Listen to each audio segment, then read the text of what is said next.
क्यों करा जाता है पूर्णिमा का व्रत? पूर्णिमा का व्रत करने का कारण क्या है बताइए? आप इतने सालों से कर रही हो, कई माताएं कर रही होंगी पूर्णिमा का व्रत। एक समय फलाहार करती हैं, एक समय भोजन करती हैं। भोजन में खीर का होना जरूरी होता है पूर्णिमा के व्रत में। दूध की सामग्री होना जरूरी होती है पूर्णिमा के व्रत में। 12 महीने की पूर्णिमा करो, मना नहीं है। और पूर्णिमा उठाने का भी समय होता है। चैत्र के महीने की जो पूर्णिमा होती है, चैत्री पूर्णिमा पहली पूर्णिमा मानी जाती है, इसलिए चैत्री पूर्णिमा को सिद्ध पूर्णिमा कहते हैं, कार्य सिद्धात्री पूर्णिमा कहते हैं, सिद्ध करने वाले। मनोरथी पूर्णिमा कहते हैं, मनोरथी पूर्णिमा। इसलिए पूर्णिमा का व्रत कहां से उठाया जाता है? चैत्र के महीने की पूर्णिमा से पूर्णिमा का व्रत उठाया जाता है कि मैं महीने की पूर्णिमा करूंगी, तो वो चैत्र पूर्णिमा से उसको उठा लिया जाता है। पर उसका एक नियम रहता है, आप फलाहार कर रहे हैं अपनी जगह पर है, पर एक समय भोजन कर रहे हैं वो अपनी जगह पर। भोजन के साथ में मीठे के साथ थोड़ा दूध की सामग्री होना जरूरी होती है। और क्यों करते हैं पूर्णिमा का व्रत? किस लिए किया जाता है, क्यों करा जाता है? उसका व्याख्यान वर्णन शिव महापुराण के अंतर्गत स्कंद पुराण में लिखा गया। स्कंद पुराण में वर्णन किया है श्री वेदव्यास जी महाराज ने।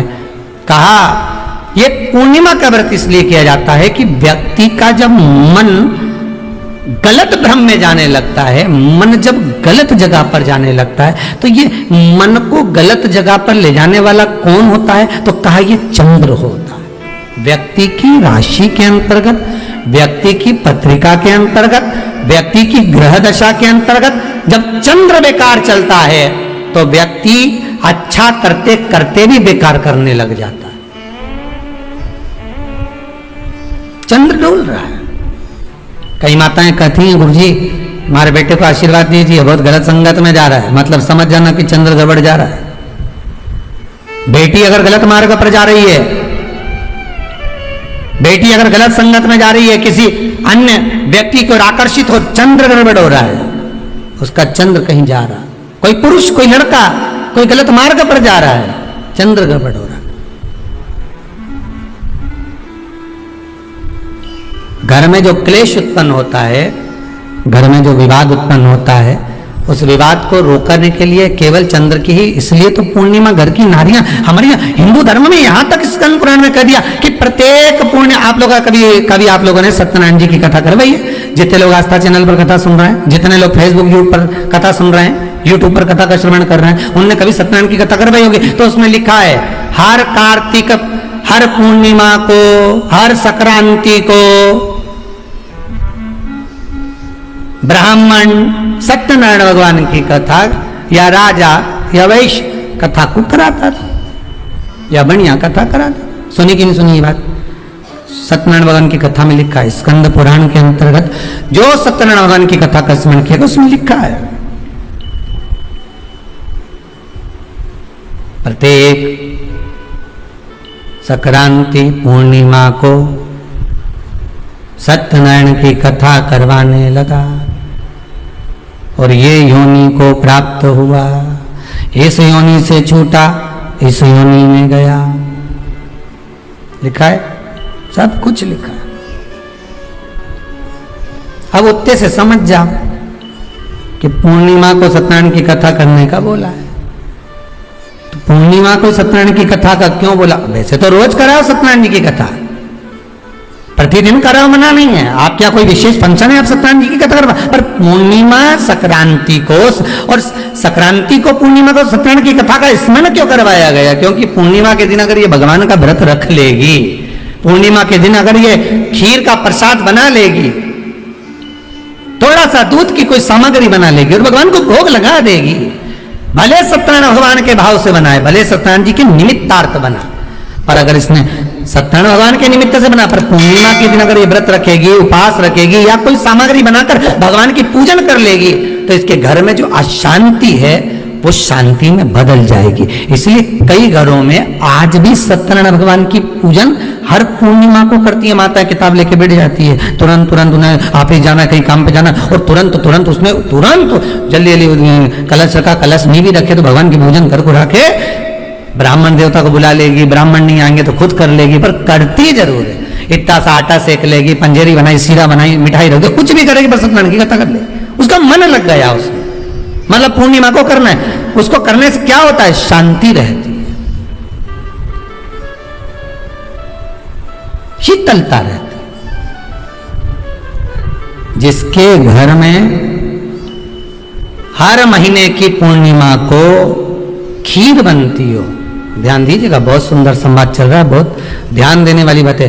प्रत्येक महीने की पूर्णिमा को जिसके घर में दूध की सामग्री बनती हो, दूध की सामग्री तैयार होती हो, खीर प्रसाद तैयार होता हो, उसके घर में कभी क्लेश नहीं हो सकता। चाहे सास बहू एक दूसरे के सामने वो कहे ना, वो सांप और नेवले की लड़ाई क्यों ना, फिर भी शांति हो जाती है।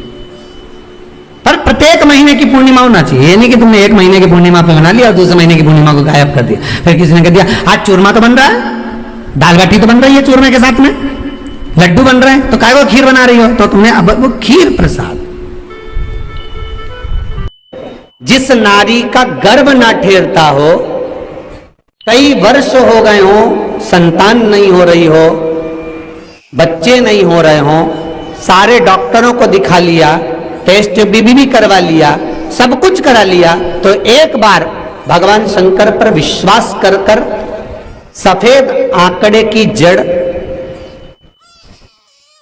सफेद आंकड़े की जड़, और ध्यान देना वो जड़ किसी दूसरे से नहीं मंगवाना है। कई लोग ऐसे होते हैं कि तुम लाकर दे देना तो हम बांध लेंगे। हो, जिस नारी को संतान चाहिए वो अपने पति के साथ जाए और सफेद आंकड़े की जड़ को लेकर आए। रजस्वला धर्म के 7वें दिन उस जड़ को शंकर जी के मंदिर में लेकर जाए, तुमरुका जी का नाम लेकर 21 बार घुमाए और फिर आखिरी में अपना नाम और गोत्र बोले, पति का नाम बोले, झोली पसार कर बाबा से विनती कर कर कि मेरे घर में भी संतान हो, ऐसी प्रार्थना कर कर उस जड़ को लाल धागे में मंदिर के अंदर ही कमर में उसको बांध ले। महाराज कई लोग ऐसे हैं 18, 19, 20 साल जिनको हो गए, जिनके घर में संतान नहीं हुई और बाबा विश्वनाथ ने उनकी गोदियां भर दी। बाबा की ऐसी कृपा बनी, ये बाबा की कृपा।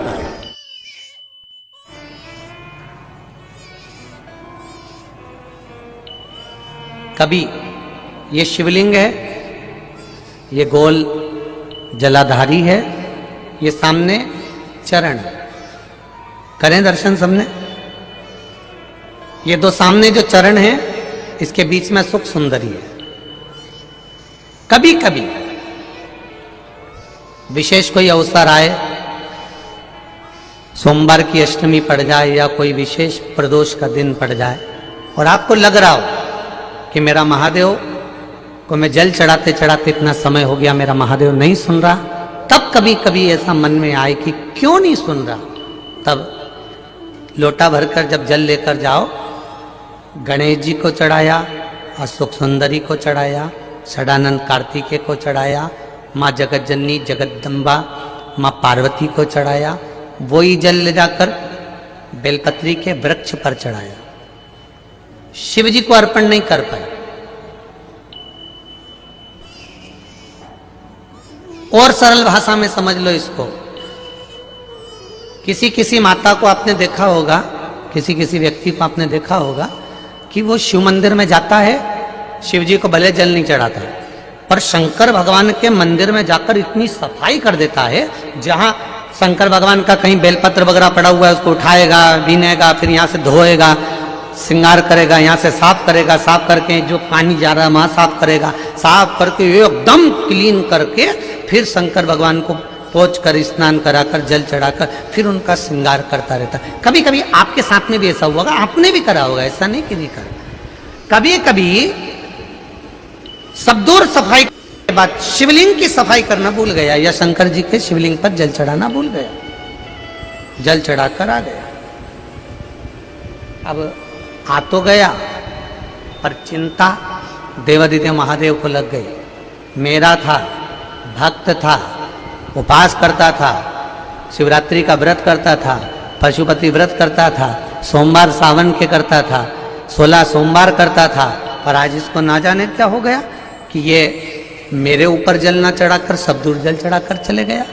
देवाधिदेव माता पार्वती जी से कह देते हैं, सुन पार्वती, अगर कोई भूलवश भी मुझ पर जल चढ़ाना भूल जाए और तेरे हस्त कमल पर जल चढ़ा कर जाए, तो पार्वती जितना फल मैं प्रदान करूं उससे दुगना फल तुझे प्रदान करना है। ये शिव कह रहे हैं।